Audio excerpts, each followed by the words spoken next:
ನಾವೆಲ್ಲರೂ ವಿಶೇಷವಾದಂತಹ ಪ್ರತಿಜ್ಞೆಯನ್ನ ಮಾಡೋದಕ್ಕೆ ಇದು ಸರಿಯಾದ ಸಮಯ.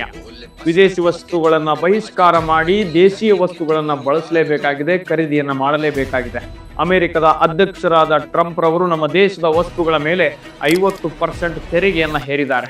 ಯಾವುದೋ ದೇಶದವರು ನಮ್ಮ ದೇಶದ ವಸ್ತುಗಳ ಮೇಲೆ ತೆರಿಗೆಯನ್ನ ಹೇರ್ತಿದ್ದಾರೆ, ನಾವು ಮಾತ್ರ ಬೇರೆ ದೇಶದ ವಸ್ತುಗಳನ್ನ ಖರೀದಿಯನ್ನ ಮಾಡ್ತಿದ್ದೇವೆ.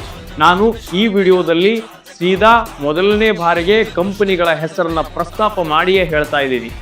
ಪೆಪ್ಸಿ, ಕೊಕೊ ಕೋಲಾ, KFC ಅಂತಹ ದೊಡ್ಡ ದೊಡ್ಡ ಸ್ಟೋರ್ಗಳಲ್ಲಿ ನಾವು ಸ್ಟೈಲ್ ಆಗಿ ಕುತ್ಕೊಂಡು ಬೇರೆ ದೇಶದ ವಸ್ತುಗಳನ್ನು ಖರೀದಿ ಮಾಡಿ ಯಾವುದೋ ದೇಶದವರಿಗೆ ಲಾಭವನ್ನು ಮಾಡ್ತಾ ಇದ್ದೀವಿ. ಆದರೆ ನಮ್ಮ ದೇಶದ ಗ್ರಾಮೀಣ ಭಾಗದಲ್ಲಿರುವಂತಹ ರೈತರು, ಯುವಕರು, ಹೊಸ ಉದ್ಯಮವನ್ನು ಮಾಡ್ತಾ ಇರೋರು ಎಲ್ಲರೂ ಇವತ್ತಿಗೂ ನಷ್ಟದಲ್ಲೇ ಇದ್ದಾರೆ. ನಮ್ಮ ದೇಶದ ಆರ್ಥಿಕತೆ ಹಿಂದುಳಿಯೋದಕ್ಕೆ ಕಾರಣವೂ ಕೂಡ ಇದೆ.